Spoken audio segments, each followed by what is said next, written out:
also, you don't need to know everything to make contributions in a project. Just yesterday, I met a guy who was not able to make contributions to open source project because he had this convention that he need to know all the tech stack of the project in order to make contributions. Hi, so this is module 6, and in module 4 and module 5 we have covered how to find open source projects and basically how to choose those projects that this is the project that I have to contribute to.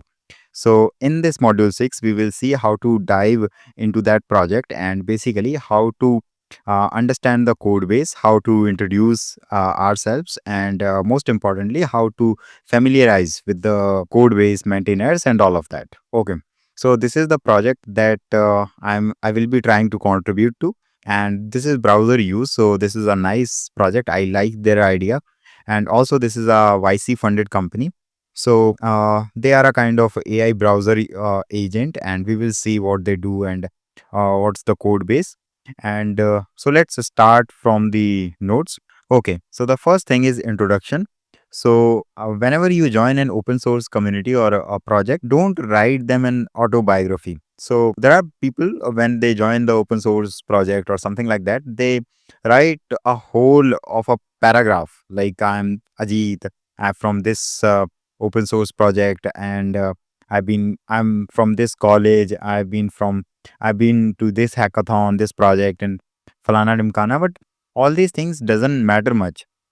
All that matters is your work and how you collaborate in that community, not the talk, not those paragraphs that you write. So avoid that.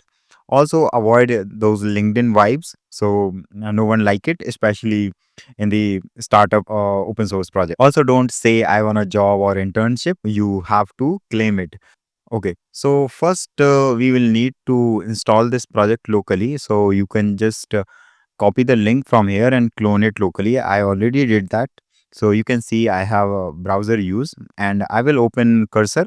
So also, if you don't use cursor or if you don't use any AI tool like that, then I would highly recommend you to do so because it will help you a lot. Don't I don't say that you have to use it to write the code, but use it so that you don't have to do a lot of things manually. That can be automated and that don't have any kind of the learning curve. So here we will see read code of conduct. So there are open source projects. Almost all the open source projects will have some sort of code of conduct. So we don't have to kind of read it very religiously, but just read it for the sake of knowing that they may have some sort of different policy or some different conventions that they follow. So let's see where they have code of conduct contributing. Okay, they have it here. We can see we have contribution guidelines, we have local development setup guide issue tag. Okay, let's open this one first and then a local development setup. Okay, so there is the contribution guide, and here is the mission. Number one is make developers happy, do more clicks than human, tell your computer what to do and it gets done. So basically that's why I like this project, because this is a AI automation project, and it is a sort of a browser project. So you tell that, okay, order me something like that, and it will order you. So that's the concept as much as I know. So make agents faster and more reliable. Here is the thing, what to work on. So this space is moving fast. We have 10 ideas daily. Let's exchange some. Browse our GitHub issues. So basically you will have to see on the GitHub issues what kind of issues are there. Check out the most active users on issues on Discord. So this is highly important. Whenever you join an open source project, always join their community. They have it on Discord. Some people may have it on other channels, but they 100% they will have a community where they discuss the ideas. So I highly recommend it to join it. After that, get inspiration in showcase your work channel. So basically they have showcase your work channel for the contributors, and that's a great sign for an open source contributor, because if they are making extra efforts for the contributors, then it shows that okay, they are active for the contributors. And what makes a great PR? So that's really lovely. I really like this kind of things because they tell you explicitly that okay, this is what kind of work we love to see. So that's why I prefer such projects. Why do we need this PR? Include a demo, screenshot or GIF, whatever you say. So make sure the PR passes all the CI test and keep your PR focused on a single feature. So they are basically saying, why do we need this PR? Always have a clear reason of the PR and mention that reason in that PR itself. When we will raise a PR in this series itself, we will see that how to do it and include a demo screenshot or GIF, whatever it is. So, see, there are times whenever you make changes, then and ask a reviewer to look at your PR, then the first thing they want to see is not your code, but the changes that you have made in the product. So, let's say you have updated the landing page, then they will not see the components that you have added, the layout you changed. They will see the UI, the end result. First, they will see the end result, and then if they are happy with the end result, then they will see your code, because there is no point to look at your code if the end result is not uh, is good or as per their criteria. So always attach a demo screenshot or a short video, and make sure PR passes all the CI tests. So that will be automated as much as I know. So it will show you that there are some bugs in your PR, and you will probably need to diagnose it and just fix those. The fourth one is keep your PR focused on a single feature. So don't be like a guy who just keep on pushing everything in a single PR. Let's say you have made changes for landing page in one PR, then you should avoid your other features or other bug fixes in that same PR. Always have a different pull request for a different feature or a different bug that you are trying to fix. Now let's come to the how part. So just, and that's simple, fork the repo, create a branch for your feature, submit a PR. Now let's see in their Discord. So welcome to the browser use Discord. There are some rules that you can read, and there are some product support and all of that. Also, here is introduce yourself. So you can introduce as I explained earlier, and showcase your work. Here you can just showcase what you have built using browser use. So that's also really cool. And here are the contributions. So now let's come to the second point, that is join the community. So we already did it, and it is important. I'm saying it again. It is important because only then you will be able to know a lot of context of that project. And also there is a lot of conversation that keeps on going in that community. So if you miss that, then you will randomly keep on asking the questions that will probably annoy the maintainers, because they have already answered those questions in the community. Okay, so let's understand the tech stack, and after that we will understand the architecture, understand the flow. Also, we don't have to get stuck in this part, we will have to move ahead. So I will tell you how. So first, understand the tech stack. Okay. So let's go to this project again. And here we can see this is 98.5% in Python and 1.5% in something else. So that something else can be something else. So this is in Python, and currently we cannot, let's see if they have mentioned something like or tech stack they using here. Probably not. I'm just trying to see the libraries or any sort of frameworks that they are using. So there is a demo of it. So I've already watched it, but I would recommend you to watch it as well. So they are their cool founders, and I know one of a guy from this company, and he is really cool. So uh, I from that guy I know that the community is really great, and these founders are really talented. There are some FAQs. What's the best model to use? Can I use custom tools with the agent? Can I use this for free? How do I handle authentication? How do I solve captchas? How do I go into production? Tell your computer what to do and it gets done. So that's the mission. We are not able to see the tech stack here, but again we have cursor for it. That's why I say that use cursor. So here what I will say, the cursor, tell me tell me what tech stack are they using? Like libraries, they are using fundamentally. I don't know if spelling is correct, but you get the point, right? Like libraries, frameworks, uh, etc. So, and I think it's good to go. So we will just move ahead, and now cursor will map out a detailed, basically doc or whatever you can say. So we will be able to see what they are using, what kind of technologies they are using.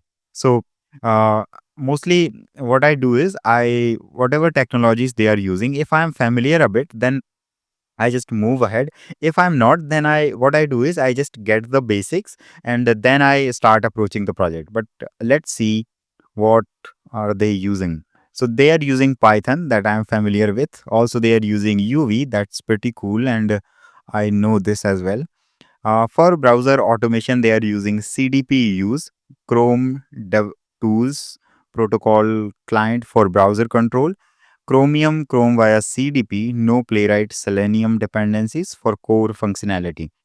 Okay, so I don't know this CDP use. I don't know what it is, but we will see. Also, they are using Chromium Chrome via CDP. I don't have idea that what does a CDP do, but again, we will learn it. That's how things in open source work. We not all the time you have to know everything, but you have to learn something when you are going to work on it. So we have a data for data validation and models. They are using PyDentic. So type safe models. Okay, I know this thing. They are using HTTPX to make HTTP calls.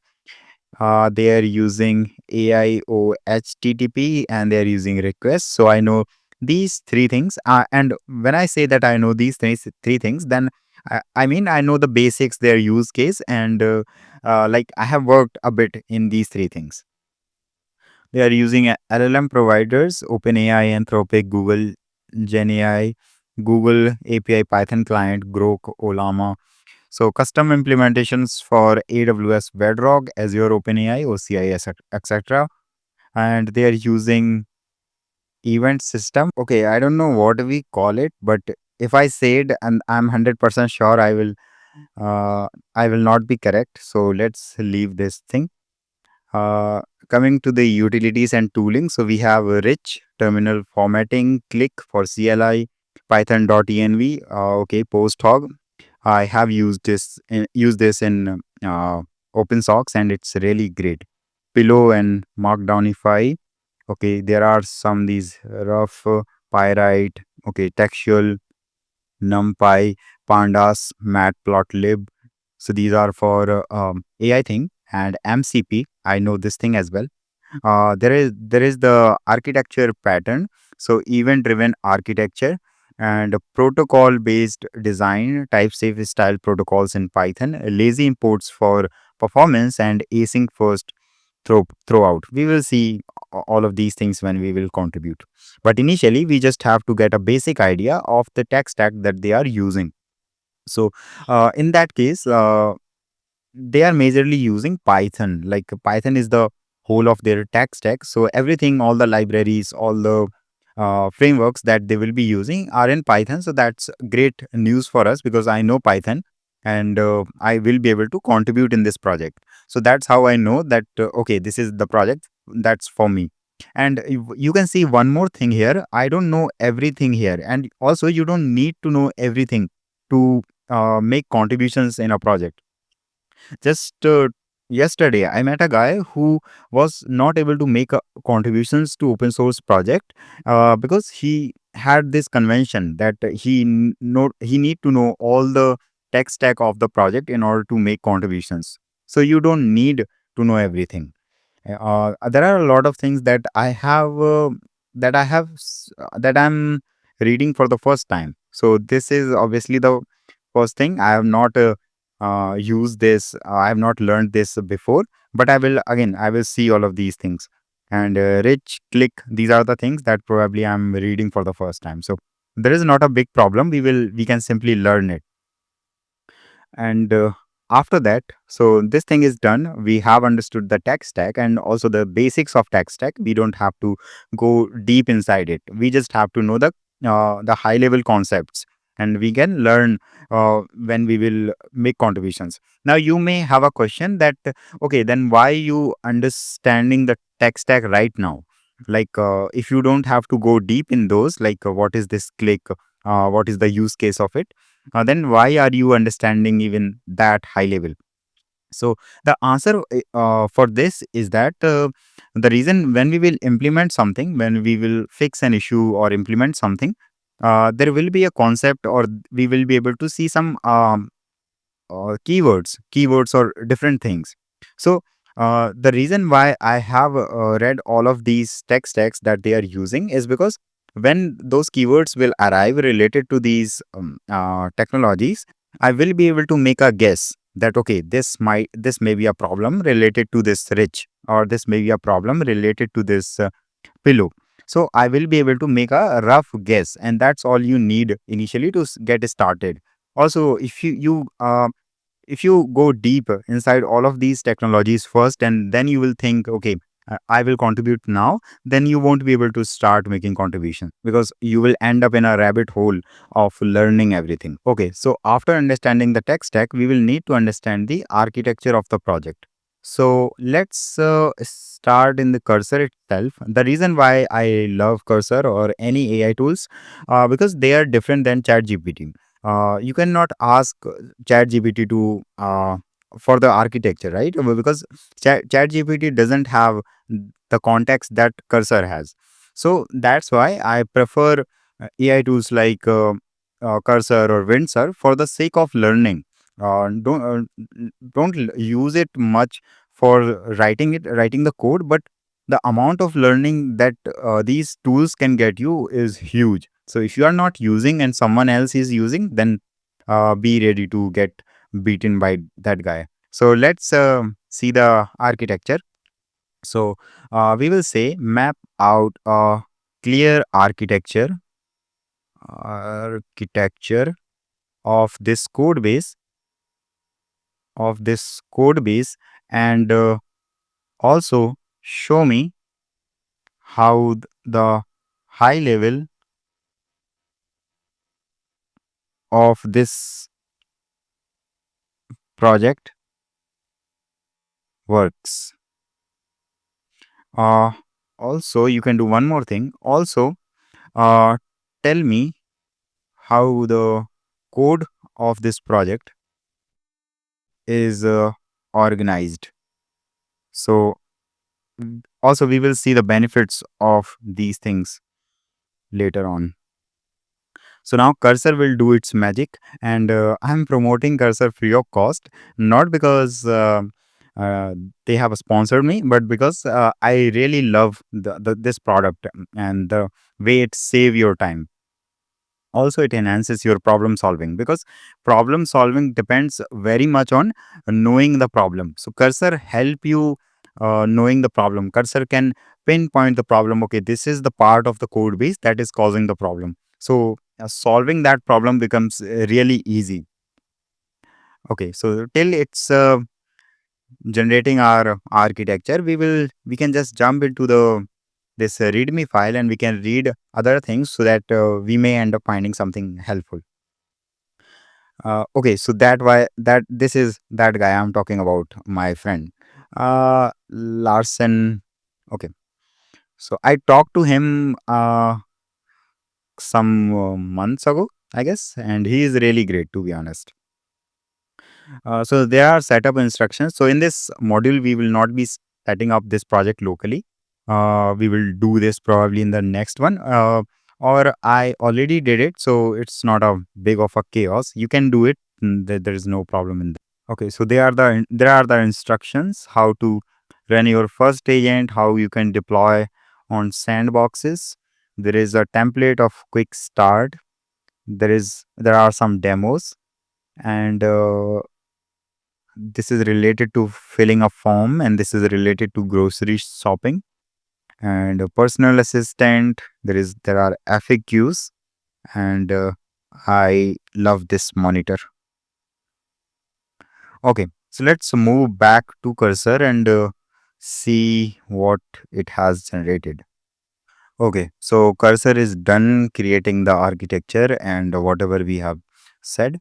So, okay, so let's read it. Creating an architecture document, mapping the code base.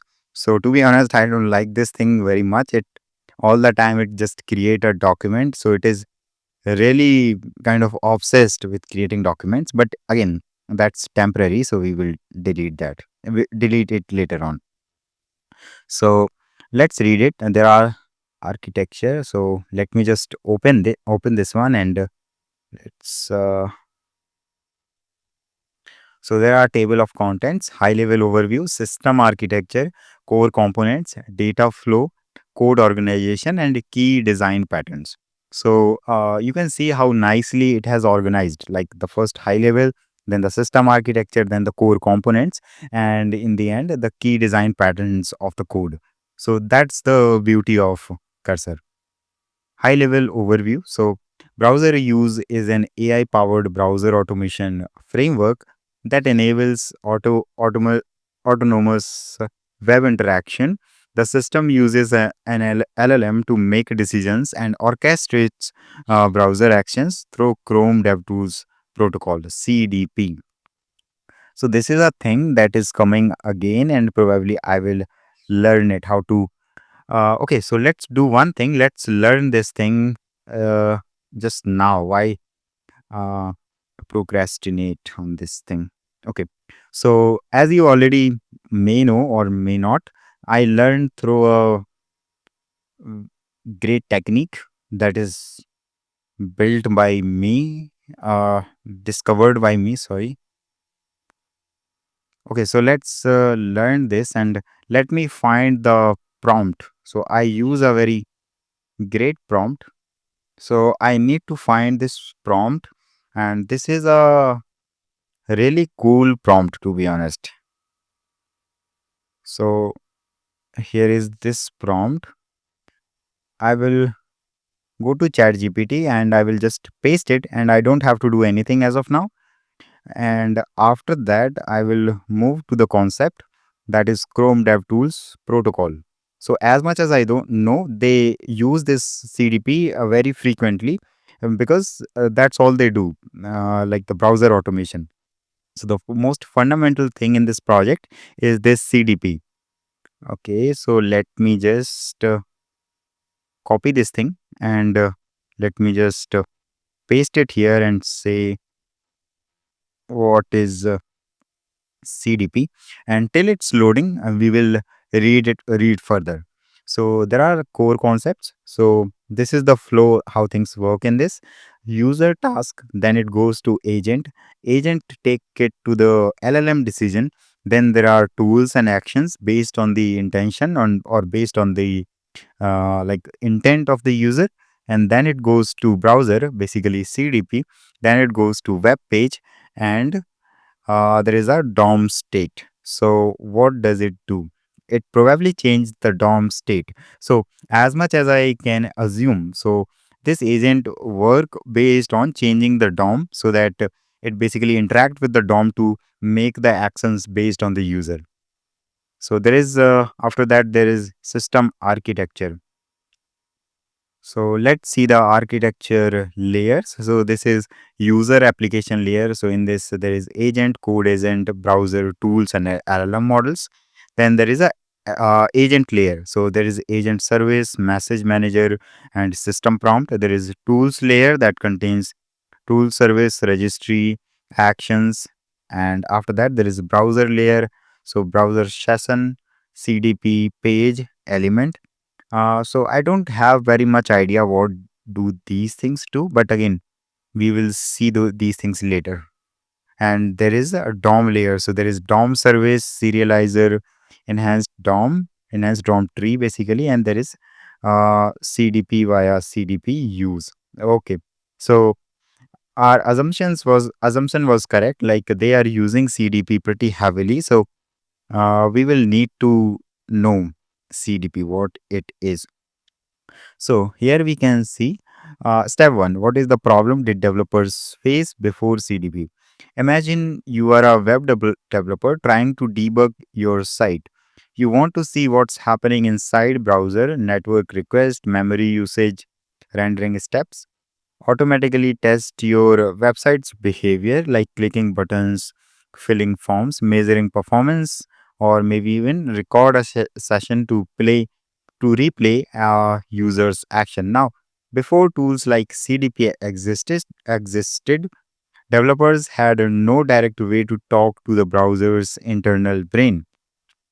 You could inspect a page visibly, but CDP open by pressing Chrome DevTools, open by pressing F12, but that was all manual and expand that. So if you want to automate something, say take screenshots automatically or block certain network requests, collect console logs, chromatic, whatever we say this, you couldn't.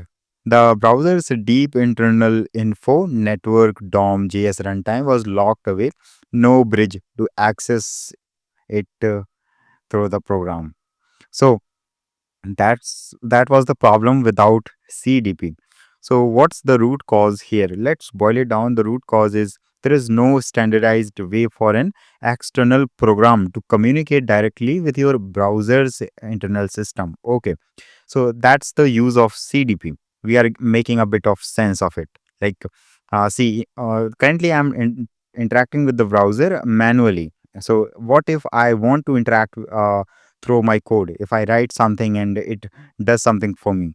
Just yesterday, I was thinking of writing some sort of a script so that I can automate accepting the connections on LinkedIn because I have currently 300 LinkedIn connections and I have no idea like how to accept those.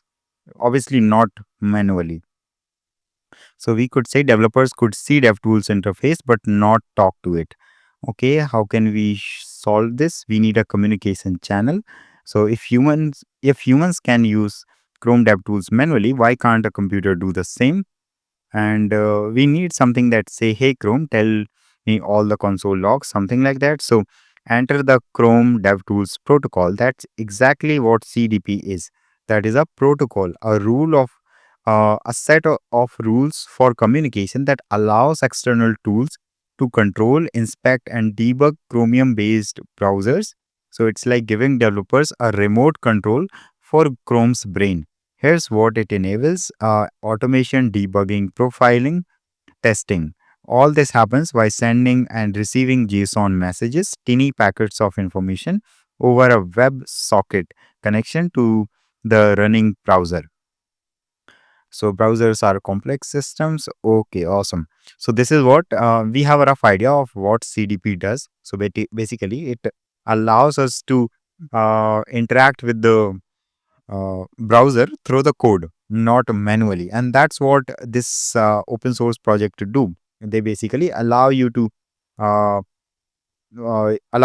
what we say interact with your Chrome with natural language. So as much as I know, you say something that okay, fill this form for me. That goes to the agent. Agent take it to the code, and the code basically converted to some particular commands that CDP accepts, and those commands go to the CDP, and CDP just make run those commands to your browser, and the browser run it. And that's how this project is able to achieve the automation. So this is a rough idea of understanding this project. Okay, let's move ahead. There are core components. So here is this agent that is in browser use agent service.py, and the main orchestrator that coordinates task execution, LLM interactions, and action executed. So that's pretty self-explanatory. Like this service.py contains almost all the code. We will not go into the technicals or not in this file as of now because that's just a intro. That's just a understanding it from the high level. If we go it into the technicals, then we will again lost. So don't have to go into this. So key responsibilities are manage the agent execution loop. Sorry for the background noise. Coordinates between LLM tools, handles step-by-step execution, manages conversation history and state, evaluates task completion. And here are some key methods that it does: state management, and there is the second component is tool system. So it provides a registry and execution system for actions the agent can perform. So it basically provides some tools to the agent, and agent use those tools to perform the task. There are some components: tool service, registry, default actions. For navigation, we use these things: forms, files, control, browser session. Okay. So that's most of a high level. You can read it further, but let me just go to it briefly. So here is the code organization. Here you can see uh, all of their how the code is basically organized. So there is browser use, there is agent folder that contains agent orchestration service.py. So you can read all of that. I already did that, so I'm not going to do it again. But here you can see how clearly, how crisply, in a very crisp manner, it is giving you a way to learn about this code base without getting overwhelmed by some technical jargons. So there are some the design patterns that they are using: code organization, core components. So these are the core components: agent, tools, browser, actor, DOM, and LLM, based on their layers that we have seen here. And after that, there is code organization. So the code base is basically organized by the functional domain. So basically, what does what? So agent, there is tools, browser, actor, DOM, and LLM. After that, we have design patterns. So lazy imports, registry pattern, dependency injection, event driven, strategy pattern. Again, see, you don't have to think that, okay, I don't know this thing, then how will I contribute? No, you just have to read these things here. Just do this thing. You don't have to make a lot of sense of these things as of now in this step.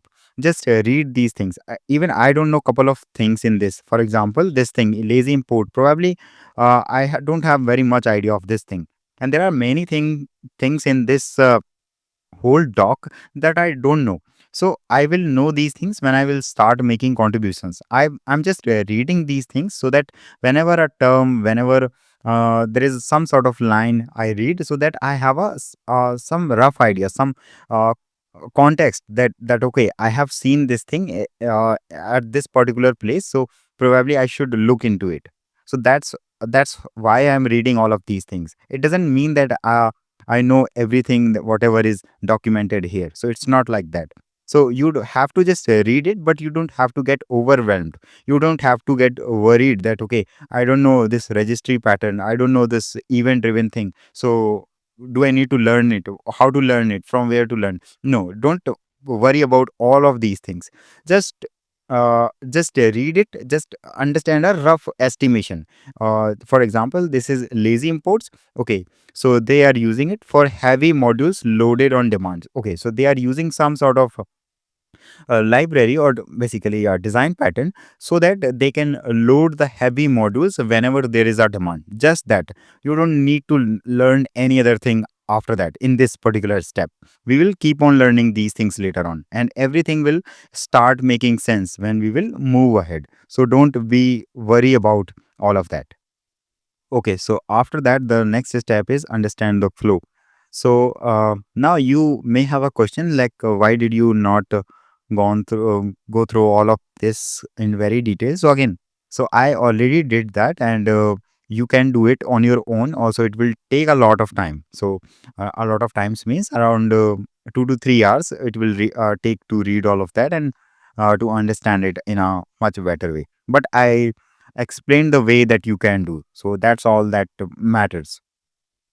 So the next thing is understand the flow. So there is a difference between flow and architecture and what we call it tech stack. Again, you already know the tech stack, but there is a difference between a flow and the architecture. So the flow basically is knowing how things work, how things basically how the data flows, how when you click on something, Okay, let's take an example. So this project let you automate things. So we have seen a demo later in the earlier part of this video, like how they are automating the form filling part. So when you say to this project that okay, fill this form for me and use these details, then it will do it for you.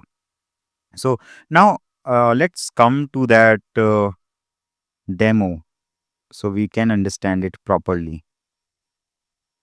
Okay, so here is that demo. Fill in this job application with my resume and information. So now the most important question that we have to ask to ourselves that okay, what is the flow that what is the code flow of this whole process?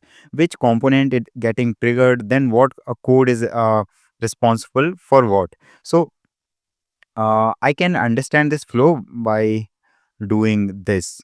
So you can just copy one particular feature or one particular functionality or the one particular whatever that project does. So you can here I will copy this thing like fill in this form filling. So I will just copy this thing. Okay, and here I will go to cursor again and I will say that this is this is one of the feature of this project. So explain me the code flow of this feature, like when it is it's executed, which part of the code, which part of the code does what in a does what in that flow in that flow. So what the cursor will do is, initially I used to do it manually, but when the cursor came in, the cursor has made this journey so easier. Again, this is not a sponsored video for cursor. I just appreciate this product a lot. So when you hit OK, then the cursor will map out a clear workflow, the code flow basically, how this proceed, how which part of the code is responsible for what. So this way you will able to understand it, the internal working of this project, and this will give you a really great context of this project. Again, that will be detailed and that will be very like time taking. So I will do it in a very short manner, but you can do it on your own. Okay, so cursor is done mapping out a plan, basically the flow of that particular feature. So actually I told it to make it brief so that because it was generating a too long of a response and that was really big. So again, you can go as detailed as you want, but here I would prefer a shorter response. So this is the job application form filling code flow. So let's read it and let's try to make sense of it. So the feature is fill in this job application with my resume and information, and entry points are apply to jobs.py. So there is the execution flow. So here is user call and agent creation, agent run. For each step, it will do these steps, and after that, it will later on it will return. So let's see step by step. So user calls apply to roster regional health. That is basically the website, I guess. So it will pass info and a resume path, and after that, there is agent creation. So agent goes to service.py, 100th line. Agent create a task, provide LLM, browser and tools. And it initializes browser session, tools and message manager. So all of these things will basically handle this. These are the tools that are required for this form filling process. After that, the agent.run works and it creates a execution loop for a step in range max steps. Also, you can see here it is this code works at this line 1646. So that is the beauty of using AI to learn things. So it will tell you exactly which piece of the code is getting executed while running this task. So for each step, the first is execute step. So it will execute. There will be a function called step. Again, I don't know what does this step do, but we don't need to know it as of now. So after that, there is a function called get browser state. So from the name, we can assume that it gets some sort of a state from the browser. It calls browser session, and also it calls serialized DOM tree. Then there is a DOM function, and it gets the LLM representation of the DOM as much as I know. And then it returns browser state summary. So it will return URL, DOM, and interactive elements. And most probably, these elements will go to the LLM or the agent. So there is a message manager dot build message. So it will build a message from the name itself, we can assume.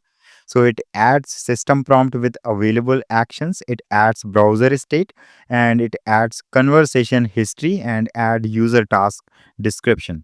So it passes basically all the information that is required uh, to process the message. Basically, the system prompt that we add in the system, that how a particular message or a service should be done.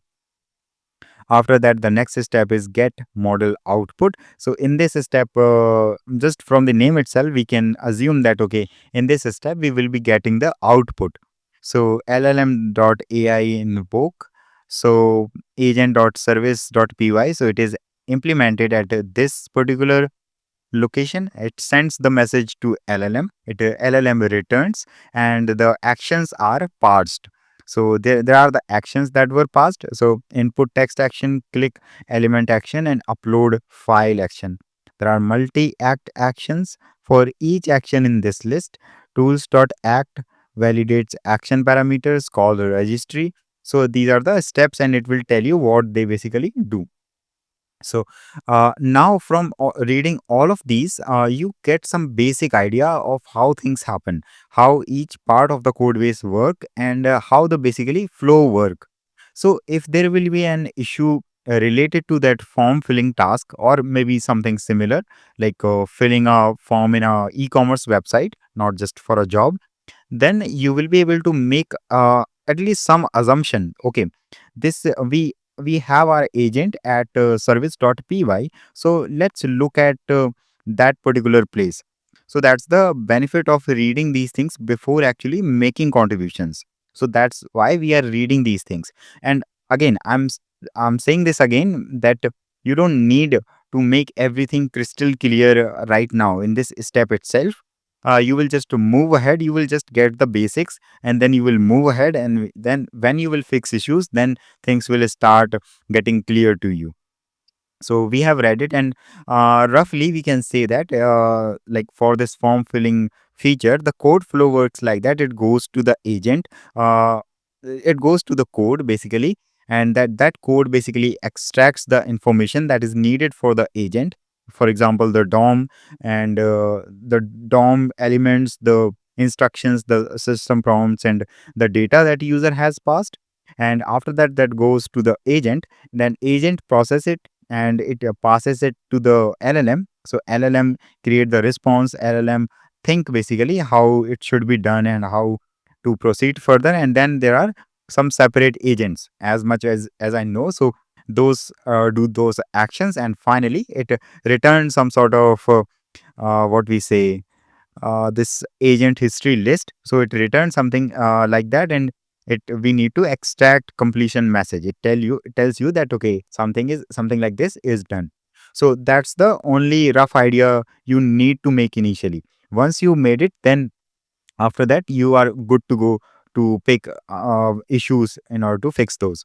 So let's see one more thing, that is key code files included. So these are the files that were included. Apply to job file that create a agent, that is a loop. And there is a cd operations. There is input text action. There are form actions basically. They have the components for each action, and in a form that included. So basically, in a form, we may need to input text, we may need to click something, we may need to upload something. So they have individual components for each of those actions. So that's what they are using here. Okay, that's the description of those. And here is our step-by-step job form. So LLM sees form fields in DOM. It decides, then action executes. John typed in first name field. Browser state updated, new DOM created, LLM sees, etc., etc. So here you can clearly see how the flow worked and how which part of the code base was responsible for which part of the flow. And that's really important initially to understand. Also, you don't have to understand the flow of all the features. Just do it for 2 to 3 features or just one or two only. And this way you will able to get the basics or basic context. And later on when you will fix issues, then you can learn its flow. You don't have to learn it right now. Okay, so finally, we don't have to get stuck in this part. We have to move ahead. If we keep on learning things all the time, like initially, and we keep on distracting ourselves from that notion that, okay, I don't know this, so I should learn it first. I don't know this, so I should learn it first and then contribute, then we will not be able to proceed. So, this whole process should take just a day, not more than a day. And in a single day, just do all of these things, and from the next day you will start picking issues, start picking smaller issues, and you will start fixing those issues. So that's what the next module is all about. So in the next module we will see how to pick issues basically. And because initially we don't have to pick some sort of issues. There are some issues that we have to pick, and there are some issues that we don't have to pick initially. And that's really important, because that's the reason why most people feel overwhelmed when they start making contributions, because they pick the wrong issue. Again, there is nothing like wrong issue or correct issue, but from the point of view of learning it, there are some ways to tackle things differently. So the in the next module we will see how to pick issues initially and how to implement those. Okay, so that was all. If you like it, then you can subscribe. Bye, see you.